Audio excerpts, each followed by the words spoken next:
So I went back and reread Killing Floor, which is Lee Child's debut novel. It's the first appearance of Jack Reacher. Came out in originally 1997. It's essentially the book that they derived the first season of the streaming show from. So this book is essentially the first season. There's a little difference, a few differences. We'll go over that in a minute. But I wanted to kind of look at this a little more carefully with this being the first appearance and saying, how did Lee Child cause us to kind of fall in love with this Reacher guy, right? What made us so compelled to kind of want to keep reading this stuff? So much so that there's now 25 or six novels with Jack Reacher being the main character.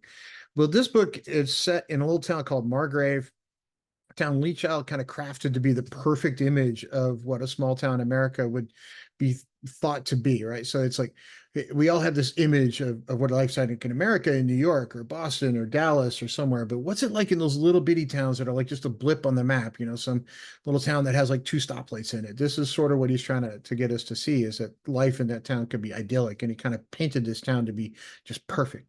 It goes so far that even Reacher, when he's walking through town, is like, yeah, something's weird. I've been in a lot of small towns in America. This one's just too good. Something weird is going on around here. He didn't really want to stick around, but he just kind of noticed it, right? So, but the cool thing I find is that, yes, there are differences between the book and the series, but the first episode of the streaming series is essentially lifted straight from the book. There's really very few differences in the first episode and what's in the book. They do depart eventually. But Jack Reacher, a character, and one of the things I love about Reacher is, yeah, he's this big hulking guy and he can, pummel anybody, but he's also very deliberate. He's very observant. He's very smart. He uses his brain. He does use his fist as well, but he uses his brain. He's always aware of his surroundings. He tries to react logically and not emotionally. That doesn't mean he's not emotional. And I think the streaming series fell short a little bit there. It kind of made him out to be this emotionless robot. And in the book, he's really not like that at all. But at this point, remember, this is the first one. We don't really know anything about Reacher. So, how do we really get to know this guy? And as we first see him, he's being arrested for as a murder suspect. And all we really know about him at that point is that he's huge and he's really familiar with police procedures. So is he a career criminal? Is he a cop? We don't know. He's just a guy walking down the street to us at that point, right? So, but the book itself, eventually, we find out Reacher's not the killer, obviously, but we find out he is a former military policeman, and they cover that in both the book and the movie. But it takes a while to get there, and you kind of left guessing until the big reveal on that. It doesn't take too long to get to that reveal, but it does take a bit.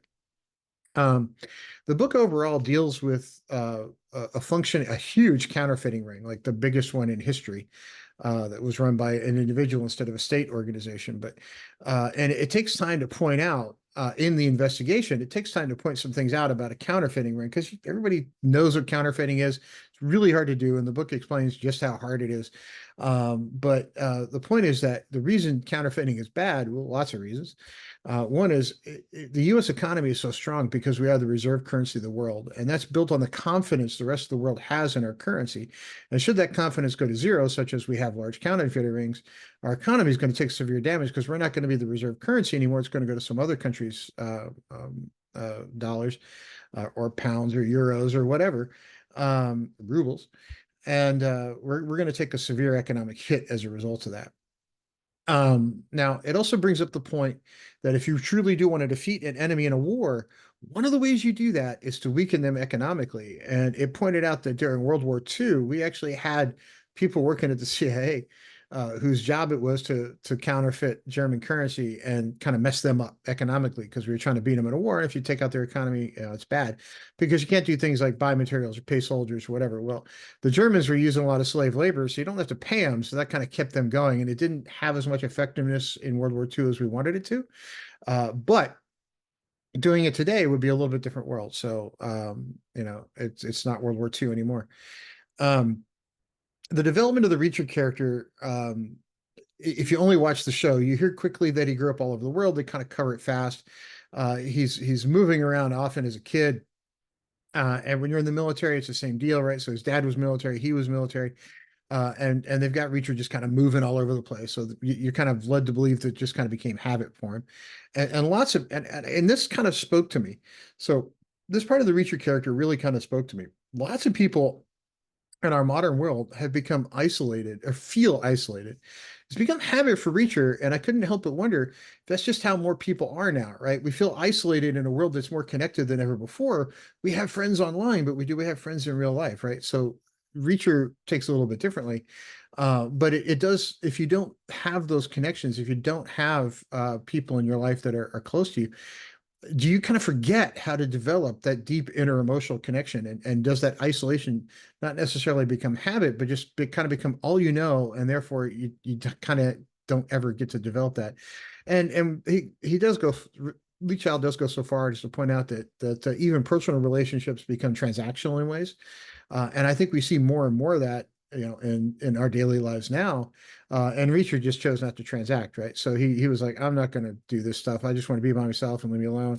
And I think, having some form of isolation is good, but it can be taken to extremes. And I think a lot of times now, because we have this misnomer in the world that we're all connected online, right? So I've got an email, I sent a text, I was on Discord, I was on social media, whatever.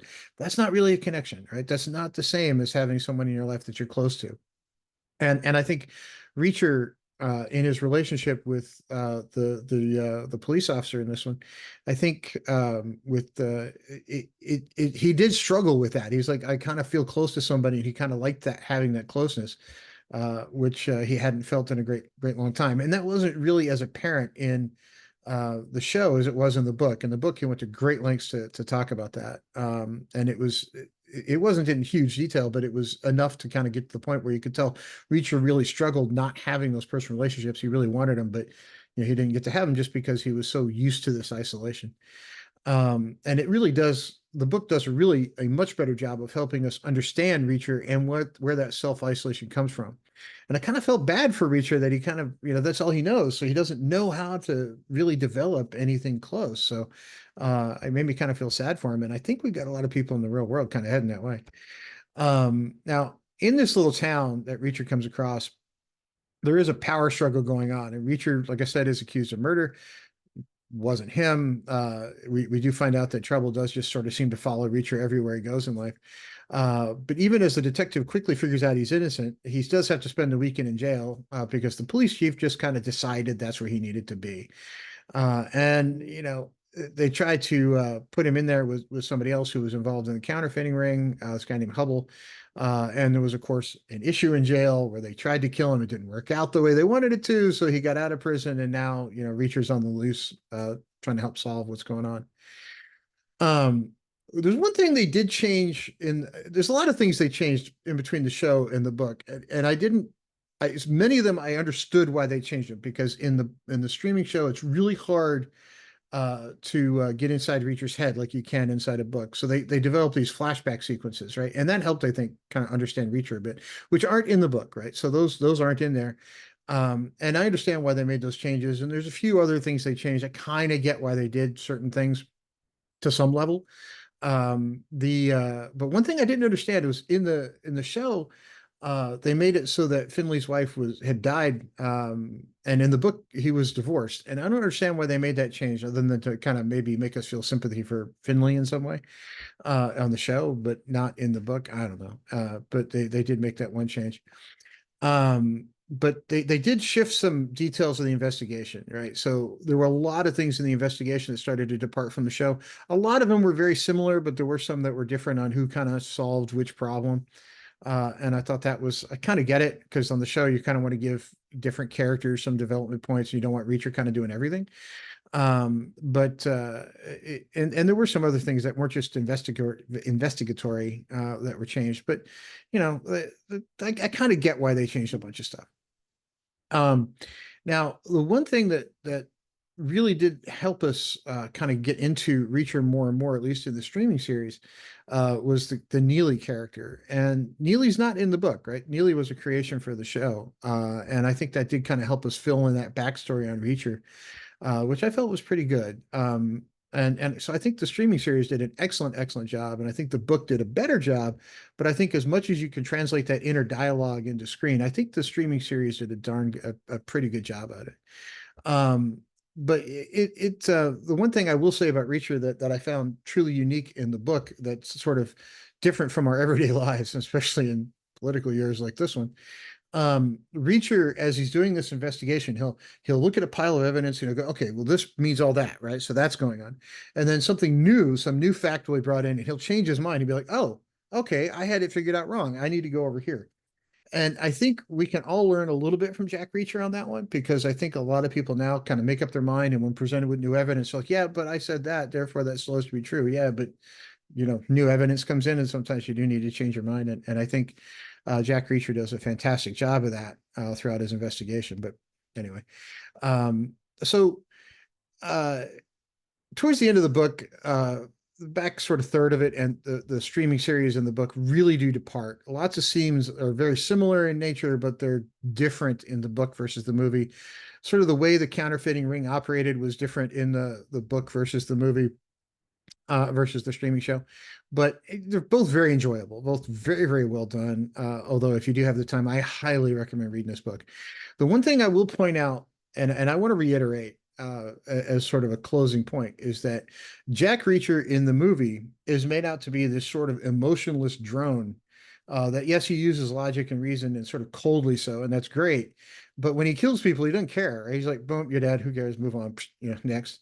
And in the book, he actually struggles with what he has to do to people to a certain extent. He actually thinks about it more than he does in the streaming show. And he does have those fears as he goes into combat, right? As he goes in to fight somebody, he's not necessarily just like, oh, okay, let's go, right? No, that's not him in the book. In the book, he actually does think through that, which is much more realistic. So you get a much better picture of Reacher, the person, in the book than you do in the movie. And this is almost always kind of true, but in this case, I think the streaming show could have done a little bit better at showing him being less of an emotionless kind of robot, because they even kind of joke about it, that he's Neely kind of makes a few comments about it throughout the show, that oh yeah, forgot who I'm talking to, right? The emotionless guy.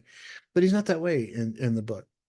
And I think I identify with Reacher, the character in the book, much better than Reacher, the character in the show. Although I do enjoy the streaming show. I've watched it all the way through at least twice. So highly recommend both. If you've watched the show, you will still find the book very interesting. And I hope you find this video interesting. Click share, like, follow, subscribe, wherever you happen to see me. Everybody have a great day.